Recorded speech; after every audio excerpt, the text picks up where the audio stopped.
Hello guys, welcome back to my YouTube channel. എല്ലാവർക്കും എൻ്റെ YouTube ചാനലിലേക്ക് സ്വാഗതം. നമ്മൾ ഇന്നത്തെ ദിവസം ഒരു തിരക്ക് പിടിച്ച റോഡിൻ്റെ ഇടയിൽ നിൽക്കുക. ഭയങ്കര ബിസിയാണ്, റോഡ് ഫുള്ള് തിരക്കായിട്ടിരിക്കുക. അപ്പോൾ ഇതിനിടയിൽ കൂടെ എങ്ങനെയെങ്കിലും ഓടി ഹൈവേയിൽ കയറണം. നമ്മളിപ്പോൾ ഇൻസൈഡ് റോഡാണ്, സബ് റോഡിൽ നിൽക്കുക. ഇവിടെ നിന്ന് നേരെ ബൈപ്പാസിലോട്ട് എങ്ങനെയെങ്കിലും ഓടി കയറണം. നല്ല തിരക്കുണ്ട് റോഡ്. ഓൾറെഡി ഇന്ന് സൺഡേ ആണ്, നല്ല ബിസിയാണ്. എല്ലാവരും ഔട്ടിങ്ങിനൊക്കെ പോകുന്ന ദിവസമാണ് പൊതുവെ സൺഡേ. അപ്പോൾ ഈ പറഞ്ഞ കണക്ക് റോഡെല്ലാം ബിസി ആയിരിക്കും. ഒത്തിരി ഷോർട്ട് റൂട്ട് ഉണ്ടെങ്കിൽ പോലും എല്ലാ ഷോർട്ട് റൂട്ടും നല്ല ബിസിയാണ്. പിന്നെ ഈ പറഞ്ഞ കണക്ക് തിരക്കുള്ള റോഡിൽ കൂടെ ഓടിക്കാനും നല്ല രസമാണ് വണ്ടി. നമ്മളിപ്പോൾ ഈ സബ് റോഡിൽ നിന്ന് നേരെ ബൈപ്പാസിലോട്ട് കയറാൻ വേണ്ടി ഒരു ഷോർട്ട് റൂട്ട് എടുത്തായിരുന്നു. അവിടെ നിന്ന് നേരെ ബൈപ്പാസിലോട്ട് കയറണം. വണ്ടി ഉണ്ടോ നോക്കട്ടെ. ഒരു വണ്ടി വരുന്നോ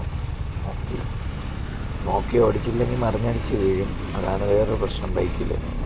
കാറിന് പിന്നെ അങ്ങനെ ഒരു വിഷയമില്ല. അഥവാ തട്ടിയാലും വണ്ടിക്കകത്ത് ചെറിയ സ്ലോ സ്പീഡൊക്കെ ആണെങ്കിൽ നമ്മൾ സേഫായിരിക്കും. അല്ലാത്ത പക്ഷമാണെങ്കിൽ പടിയാവും.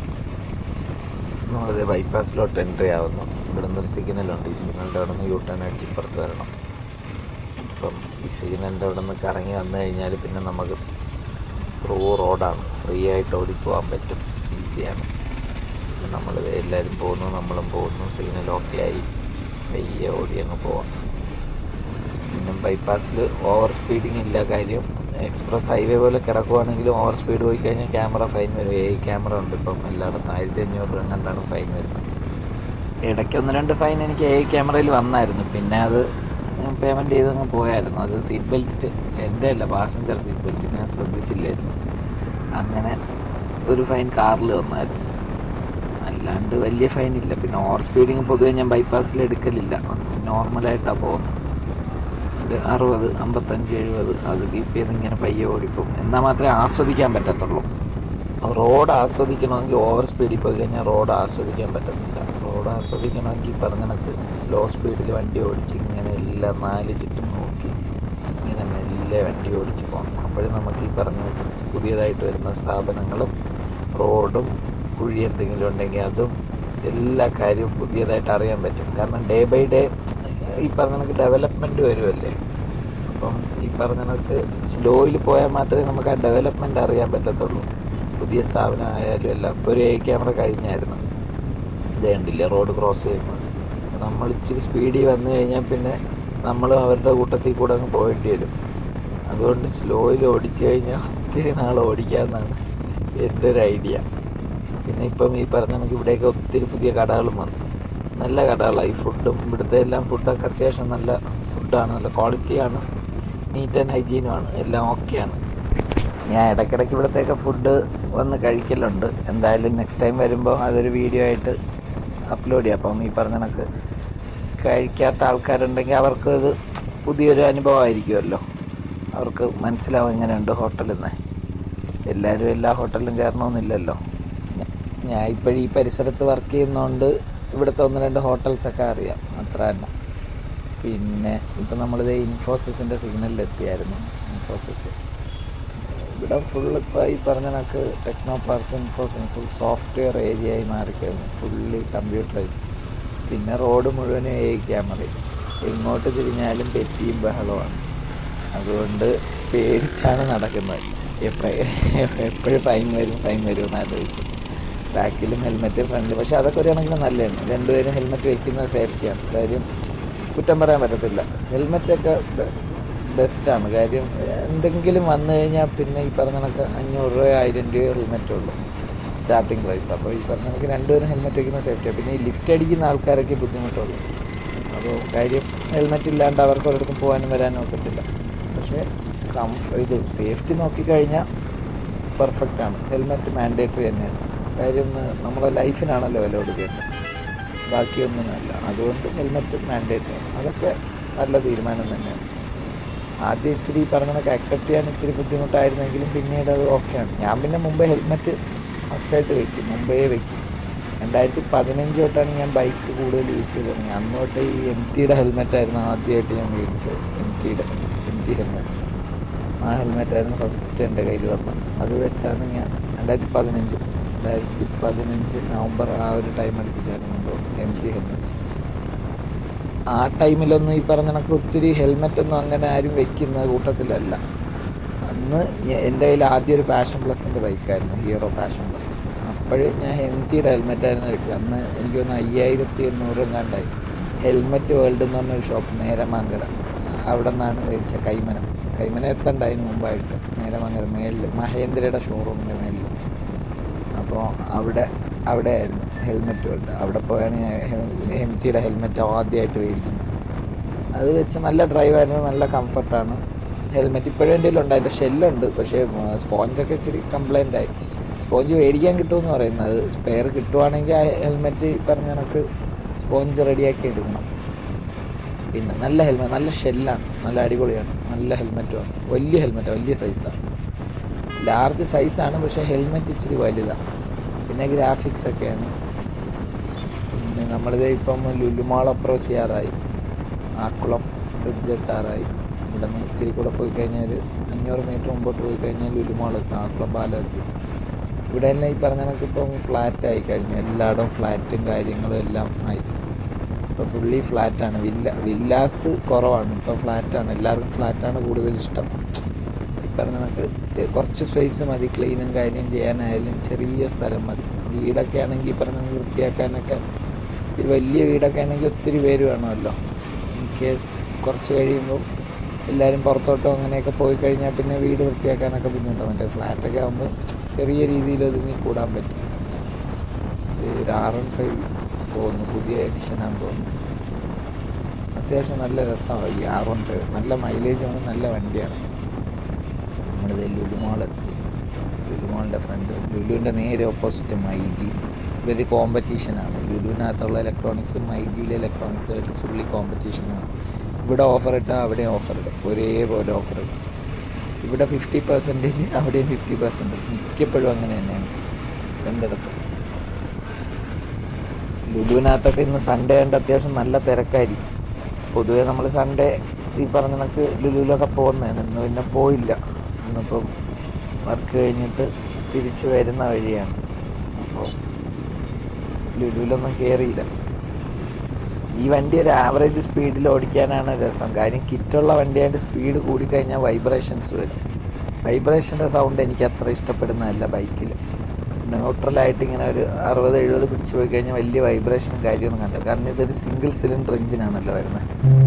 സിംഗിൾ സിലിണ്ടർ എഞ്ചിനിൽ ഒത്തിരി അങ്ങനെ റവ് ചെയ്ത് പോയി കഴിഞ്ഞാൽ പവറില്ലാന്നില്ല. പക്ഷെ വണ്ടിയായിട്ട് വിളിപ്പിച്ച് കയറ്റുമ്പോൾ അത്രയും സ്ട്രെയിൻ ചെയ്യുവാണ് എൻജിൻ. ലൈഫും കുറയും എൻജിൻ്റെ. ഈ പറഞ്ഞ കണക്ക് മൈലേജും ഡ്രോപ്പ് ആവും, വൈബ്രേഷനും കൂടും. പിന്നെ ഈ പറഞ്ഞ കണക്ക് ഒരു സ്മൂത്ത്നെസ് കാണത്തില്ല. സിംഗിൾ സിലിണ്ടർ എൻജിന് ഈ പറഞ്ഞ കണക്ക് ന്യൂട്രലായിട്ടും പവറൊക്കെ ഉണ്ട്. 300cc 400cc ഒക്കെ വണ്ടി എല്ലാം സിംഗിൾ സിലിണ്ടർ. ഇപ്പോൾ 390 ഒക്കെ സിംഗിൾ സിലിണ്ടർ. പക്ഷേ റിഫൈൻമെൻറ്റ് വെച്ചിട്ട് അതായത് 2 സിലിണ്ടർ എൻജിൻ വരുന്നേക്കാളും സിംഗിൾ സിലിണ്ടർ എൻജിൻ റിഫൈൻമെൻറ്റ് കുറവാണ്. പക്ഷേ സഡൻ പിക്കപ്പ് ആയിരിക്കും.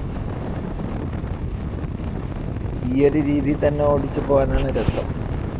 നമ്മുടെ വീഡിയോയുടെ ക്വാളിറ്റിയൊക്കെ ഇപ്പോൾ ഇച്ചിരി കൂട്ടിയിട്ടുണ്ട്. എങ്ങനെയുണ്ടെന്ന് നോക്കിയിട്ട് കമൻറ്റ് ചെയ്യുക. വീഡിയോ ക്വാളിറ്റി, പിന്നെ ക്യാമറ പൊസിഷൻ എന്തെങ്കിലും ചേഞ്ച് വരുത്താനുണ്ടെങ്കിൽ, അങ്ങനെ എന്തെങ്കിലുമൊക്കെ പോരായ്മകളോ കാര്യങ്ങളോ ഉണ്ടെങ്കിൽ കമൻറ്റിൽ മെൻഷൻ ചെയ്ത് കഴിഞ്ഞാൽ ഞാൻ അതിനനുസരിച്ച് ട്രൈ ചെയ്യുന്നതായിരിക്കും. കാരണം എനിക്കിതിലെ വിസിബിലിറ്റി ഇപ്പം ക്യാമറയിൽ ഉള്ളത് എങ്ങനെയാണെന്ന് അറിയത്തില്ല. കാരണം ഓരോരുത്തരുടെ കാഴ്ചപ്പാടിൽ എങ്ങനെയാണോ അത് കാണുന്നതെന്നുള്ളത്. ഇപ്പോഴ് ഞാൻ ഓൾറെഡി സെറ്റ് ചെയ്ത് വെച്ചിരിക്കുന്ന രീതിയിലാണ് ഇപ്പോൾ ക്വാളിറ്റി ഇട്ടേക്കുന്നത്. ഇതിലെന്തെങ്കിലും പുതിയ രീതിയിൽ എന്തെങ്കിലും ആഡ് ചെയ്യാനുണ്ടെങ്കിൽ അത് കമൻറ്റ് ചെയ്യുക. അല്ലാതെ പുതിയ എന്തെങ്കിലും ടൈപ്പ് വീഡിയോ വേണമെങ്കിൽ അത് കമൻറ്റ് ചെയ്യുക. എന്നെക്കൊണ്ട് പറ്റുന്നതാണെങ്കിൽ നമുക്കത് ചെയ്യാൻ പറ്റും. ഓക്കെ, ഇതിൻ്റെ മൈലേജ് ടെസ്റ്റ് എന്തായാലും ചെയ്യണം. ഇതിൻ്റെ അല്ല, വേറെ വണ്ടികളുടെ മൈലേജ് ടെസ്റ്റ് ഈ പറഞ്ഞ കണക്ക് ഒന്ന് ചെയ്യാനുണ്ട് എനിക്ക്. ഇതേപോലത്തെ കമ്പാരിസൺ വരുന്ന വേറെ വണ്ടികളുടെ മൈലേജ് ടെസ്റ്റ് ചെക്ക് ചെയ്യണം, എങ്ങനെ കിട്ടുന്നത്. ഞാൻ ഇതുവരെ മൈലേജ് അങ്ങനെ ടെസ്റ്റ് ചെയ്തിട്ടില്ല. പെട്രോൾ അടിക്കും, ഓടും, തീരുമ്പോൾ പിന്നെ അടിക്കും, അങ്ങനെയാണ്. നമുക്ക് ഒരു ദിവസം ഈ ലെഫ്റ്റിൽ കിടക്കുന്ന ഏതെങ്കിലും ഒരു ട്രെയിലർ നമുക്ക് ടെസ്റ്റ് ഡ്രൈവ് ചെയ്ത് നോക്കാം. എന്തായാലും എനിക്ക് ഓൾറെഡി ഹെവി ലൈസൻസ് ഒക്കെ ഉള്ളതാണ്. അപ്പോൾ നമുക്ക് എന്തായാലും ഈ വലിയ ട്രക്കിൻ്റെ ഏതെങ്കിലും ഒരു ഡ്രൈവറിൻ്റെ ചോദിച്ചു നോക്കാം, വണ്ടി ഓടിക്കാൻ തരുവാണെങ്കിൽ നമുക്ക് അതും മേടിച്ച് ടെസ്റ്റ് ഡ്രൈവ് ചെയ്ത് നോക്കാം. ഓക്കെ, ബൈപ്പാസ് ആയാലും കുഴപ്പമില്ല, സബ് റോഡ് ആയാലും പ്രശ്നമില്ല, എവിടെ ആയാലും നമുക്കൊരു ഹെവി വണ്ടിയും ബസ്സും എല്ലാം നമുക്കൊന്ന് ടെസ്റ്റ് ഡ്രൈവ് നോക്കാം. എന്തായാലും മിക്ക വണ്ടിയും നമുക്ക് ടെസ്റ്റ് ചെയ്യാം. പുതിയതായിട്ട് ഏതെങ്കിലും വണ്ടി ടെസ്റ്റ് ഡ്രൈവ് ചെയ്യണമെങ്കിൽ അതും കമൻറ്റ് ചെയ്തേക്ക്, നമുക്ക് നോക്കാം. എനിക്ക് ഹെവി വണ്ടി ഓടിക്കാൻ നല്ല ഇഷ്ടമാണ്. ഹെവിയുടെ ലൈസൻസ് ഒക്കെ ഉണ്ട് ഓൾറെഡി. ഏറ്റവും കൂടുതൽ ഈ പറഞ്ഞ കണക്ക് സിംഗിൾ സിലിണ്ടർ എഞ്ചിനാണ് ഇന്ത്യയിൽ സെയിൽ നടന്നുകൊണ്ടിരിക്കുന്നത്. പക്ഷേ ഇപ്പോഴതിന് ചേഞ്ച് വന്നിട്ട് ബൈക്സിൽ ഈ പറഞ്ഞ കണക്ക് കുറച്ചും കൂടെ പവർ കൂടിയ വണ്ടികളാണ് ഇപ്പോൾ കൂടുതൽ സെയിൽസ് നടക്കാനായിട്ട് അടുത്ത ടാർഗറ്റിംഗ് നടന്നുകൊണ്ടിരിക്കുന്നത്. ഇതൊരു സ്റ്റാറ്റിസ്റ്റിക്സിൻ്റെ കണക്കാണ്, ഞാൻ പറഞ്ഞതല്ല, ഒരു സ്റ്റാറ്റിസ്റ്റിക്സാണ്. അപ്പോൾ കുറച്ച് കാലം കഴിയുമ്പോൾ ആദ്യത്തെ കാലഘട്ടത്തിൽ ഈ പറഞ്ഞ കണക്ക് 110 cc 150 cc ബൈക്സ് ആയിരുന്നു എല്ലാവരും പ്രിഫർ ചെയ്തുകൊണ്ടിരുന്നത്. 100 cc തൊട്ട് 150 cc-ക്കകത്ത്. പിന്നീട് അതൊരു 200 cc സെഗ്മെൻ്റ് എത്തി, പിന്നെ അതൊരു 250 cc എത്തി, പിന്നെ അതിപ്പോൾ ഒരു 300-400 cc സെഗ്മെൻറ്റിനകത്തായി കഴിഞ്ഞു 2025 ഈ ഒരു കാലയളവിനകത്ത്. പിന്നെ ഈ പറഞ്ഞ കമ്മ്യൂട്ടിംഗ് ബൈക്കായിട്ട് മിക്കവരും 100 cc, പക്ഷേ ഈ 100 cc ഉള്ള വീട്ടിലെല്ലാം 300 cc-ക്ക് എബോവ് ബൈക്സ് കാണും, മാൻഡേറ്ററി ആയിട്ട് കാണും. അതിപ്പം അച്ഛൻ്റെ ഇല്ലെങ്കിൽ മോൻ്റെ എങ്കിലും കാണും. അപ്പം അതൊരു ഈ പറഞ്ഞ കണക്ക് മാൻഡേറ്ററി ആയിട്ടുള്ളൊരു കാര്യമായി. എല്ലാ വീട്ടിലും ഇപ്പോൾ കാറുണ്ടെന്ന് പറയുന്ന പോലെയായി ബൈക്സിൽ പവർ കൂടി. അതിനി കുറച്ച് കാലം കഴിയുമ്പോൾ അത് 600, 800, 1000 cc ആയിട്ട് വളരും. കാരണം നമ്മുടെ നാട് ഡെവലപ്പായിക്കൊണ്ടിരിക്കും. അപ്പം അതിൻ്റെ കൂട്ടത്തിൽ നമ്മളും ഡെവലപ്പാവും. നാട് വളരുന്നതിൻ്റെ കൂട്ടത്തിൽ ഓട്ടോമാറ്റിക്കലി അവിടെ ജീവിക്കുന്ന ആൾക്കാരും ന്യൂട്രലായിട്ട് ഇങ്ങനെ വളർന്നുകൊണ്ടേയിരിക്കും. അപ്പോൾ അത് ഡെവലപ്പ് ആവുന്നതിൻ്റെ കൂട്ടത്തിൽ എന്തൊക്കെയാണോ ഈ പറഞ്ഞ കണക്ക് പുതിയ പുതിയ പ്രോഡക്ട്സ് വരുന്നത് അതെല്ലാം പർച്ചേസിലും വരും. ഞാൻ ഉൾപ്പെടെ ഈ പറഞ്ഞ കണക്ക് എൻ്റെ സബ്സ്ക്രൈബേഴ്സ് ആയാലും ഇതേ കണക്കായിരിക്കും. ഇപ്പോഴേ റെഗുലർ എത്ര പുതിയ വണ്ടികളാണ് ഡെയിലി രജിസ്ട്രേഷൻ നടക്കുന്നത്. ഓൾറെഡി കേരളയിൽ ഇപ്പോൾ ട്രിവാൻഡ്രത്ത് 01 DB DC DD DE DF എത്തി രജിസ്ട്രേഷൻ. ഈ DD എല്ലാ രജിസ്ട്രേഷനും 10,000 വണ്ടിയാണ് രജിസ്ട്രേഷൻ വരുന്നത്. 01 to 10,000 10,000 വെച്ച് DD DB DC DD DE എല്ലാം എത്തുമ്പോൾ എത്ര 50,000 വണ്ടിയായി. ഇതൊരു 2 മാസത്തിനകത്താണ് ഈ രജിസ്ട്രേഷൻ, 2-3 മാസ കാലയളവിനകത്താണ് ഇതിങ്ങനെ പെട്ടെന്ന് കിട്ടുന്നത്. മാക്സിമം ഒരു വർഷത്തിനകത്താണ് ഒരു 6 സീരീസ് മറിയുന്നത്. അപ്പോൾ 1,00,000 വണ്ടി അടുപ്പിച്ചോളം ഈ പറഞ്ഞ കണക്ക് ഓരോ വർഷവും 1,00,000 ഒരു ഏരിയയിൽ മാത്രം. ട്രിവാൻഡ്രത്തിന് 01 മാത്രം, ഇതുപോലെ എത്ര 14 ജില്ല, പിന്നെ സബ് RTO, ഇങ്ങനെ ഓരോടത്തും ഇങ്ങനെ മറിഞ്ഞ് നടന്നുകൊണ്ടിരിക്കും. അപ്പോൾ എത്ര വണ്ടി റെഗുലർ ഇറങ്ങിക്കൊണ്ടിരിക്കുന്നു. വണ്ടി ഇറങ്ങുന്നതിലൊന്നും ഒരു പ്രശ്നമില്ല, റോഡൊന്ന് ഡെവലപ്പായി കിട്ടിയാൽ മതി. ഇപ്പോൾ ഈ പറഞ്ഞ കണക്ക് പണി നടക്കുന്നുണ്ട് റോഡെല്ലാം. ഇതെല്ലാം ഫാസ്റ്റായിട്ടൊന്ന് ഡെവലപ്പായി വന്നു കഴിഞ്ഞാൽ പിന്നെ ഈസി ആവും എല്ലായിടത്തും പോകാനും വരാനും. ഗവൺമെൻറ് ഇനിഷ്യേറ്റീവ് എടുത്തിട്ടുണ്ട്, ഇത് ഫ്രീക്വൻ്റായിട്ട് നിർത്താണ്ട് അങ്ങനെ അങ്ങ് തുടർന്ന് കഴിഞ്ഞാൽ ഹാപ്പിയാണ്. ഇല്ലാത്ത പക്ഷമാണെങ്കിൽ പിന്നെ നമ്മൾ തന്നെ ബുദ്ധിമുട്ടാവും അങ്ങോട്ടും ഇങ്ങോട്ടും പോകാനും വരാനും. പക്ഷേ ഇനിഷ്യേറ്റീവ് എടുത്തിട്ടുണ്ട്, ഇതെന്തായാലും ഈ വർക്ക് പ്രോഗ്രസ്സിലാണ്. എത്രയും പെട്ടെന്ന് കംപ്ലീറ്റ് ആയാൽ അത്രയും നമുക്ക് സ്മൂത്തായിട്ട് ഡ്രൈവ് ചെയ്യാം എല്ലായിടത്തേക്കും. എൻ്റെ വീഡിയോ എല്ലാവർക്കും ഇഷ്ടപ്പെടുന്നെന്ന് വിചാരിക്കുന്നു. എന്തായാലും റെഗുലർ അപ്ഡേറ്റ്സ് വീഡിയോയിൽ കാണും. എന്തെങ്കിലും പോരായ്മകളോ കാര്യങ്ങളോ പുതിയ അപ്ഡേറ്റോ എന്തെങ്കിലും തരാനുണ്ടെങ്കിൽ കമൻറ്റ് ചെയ്യുക. ഓക്കെ, അപ്പോൾ ഇനിയൊരു പുതിയ വീഡിയോ ആയിട്ട് നാളെ കാണാം. Okay, bye bye.